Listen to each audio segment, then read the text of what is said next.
Bonjour à tous. Alors dans cette vidéo, on va parler d'un concept qui est très utile en algèbre, ce qu'on appelle la factorisation d'un polynôme. Alors, qu'est-ce que c'est la factorisation d'un polynôme? C'est tout simplement de transformer une somme en produit de facteurs. C'est-à-dire, si je regarde l'expression ici, on a AB plus AC est composé de deux termes, AB et AC. Et je regarde qu'est-ce qu'ils ont en commun.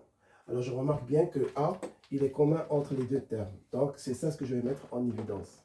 Donc, quand je pars d'une addition et je la transforme en multiplication, ce que j'appelle la factorisation. Donc, c'est le passage de AB plus AC à, c'est-à-dire A parenthèse B plus C, fait factoriser. Et quand je pars de A parenthèse B plus C, c'est développer.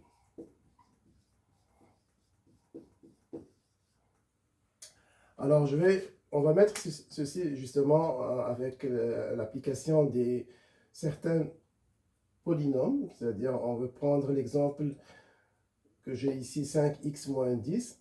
Je regarde qu'est-ce qu'ils ont en commun, quel est le plus grand facteur commun entre 5 et 10. Donc, je peux voir que le facteur commun, c'est 5. Donc, je peux mettre 5 en évidence. Ça veut dire 5 parenthèse x moins 2. Alors, remarquez bien que quand je multiplie 5 par x, j'obtiens 5x. Et 5 multiplié par moins 2, ça donne moins 10. Donc, je suis passé d'une différence à une multiplication. 5 multiplie x moins 2. Alors, je prends le deuxième exemple. J'ai 4x au carré plus 6x. 4x au carré, je peux l'écrire par exemple. C'est 4 que multiplie x fois x plus 6x. Alors, je commence par les chiffres, donc par les coefficients. Entre 4 et 6, quel est le plus grand facteur commun entre 4 et 6? C'est 2. Et je remarque ici, il y a un x, ici, il y a un x, donc je vais mettre x. Et je fais la parenthèse. Donc, par quoi je vais multiplier 2x pour avoir 4x au carré? Donc, je dois multiplier par 2. Et un autre x que je vais ajouter. Donc, 2 fois 2, ça fait 4. Et x fois x, ça fait x au carré. Donc, j'ai bien 4x au carré. Donc, il me reste 6x. Je dis, puisque j'ai 2x, par quoi je vais multiplier 2x pour avoir 6x? Donc, par 3. Donc, je mets plus 3. Alors, je vais factoriser maintenant mon binôme, 4x carré plus 6x, finalement à 2x, parenthèse, 2x plus 3. Donc, le troisième exemple, j'ai 12a au carré p plus 18a au carré p au carré. Alors, je commence toujours par voir quel est le plus grand facteur commun entre 12 et 18.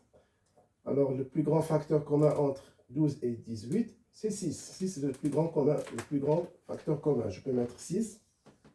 Puis, entre a au carré b et a au carré b au carré. Je vois qu'il y a a au carré ici et j'ai a au carré dans le deuxième terme. Donc, je peux mettre a au carré. Alors, ici, j'ai b et j'ai ici b au carré. Donc, je peux mettre b en évidence aussi. Puis, je fais la parenthèse. Donc, par quoi je vais multiplier 6a au carré p pour obtenir 12a au carré p. Donc, il suffit de multiplier 6 par 2. Donc, je vais mettre 2. Et par la suite, je regarde, pour obtenir 18, je dois multiplier 6 par 3.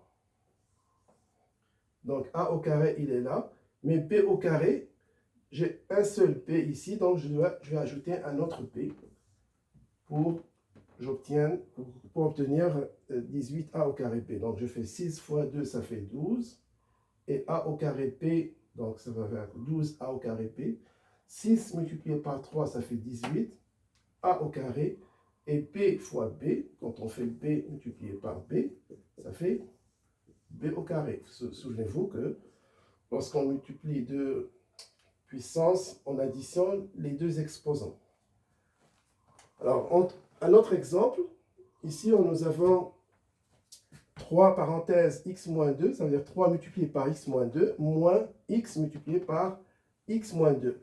Alors, qu'est-ce qu'ils ont en commun, ces deux termes? Donc, ça, c'est un terme. Ici, c'est un deuxième terme.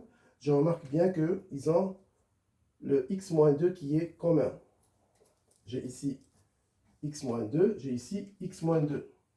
Donc, je peux écrire, bien sûr, x-2 comme premier facteur. Donc, j'ai x-2. Alors, qu'est-ce qu'il me reste? Il me reste 3 et il me reste moins x. Je vais mettre 3 moins x.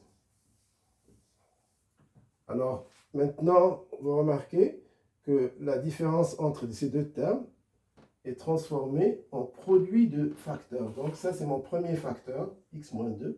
Et ça, c'est mon deuxième facteur, 3 moins x. Donc, la mise en évidence est ce qu'on appelle la mise en évidence simple. Alors, dans la prochaine vidéo, je vais parler de la mise en évidence double. Alors, voici pour cette courte vidéo.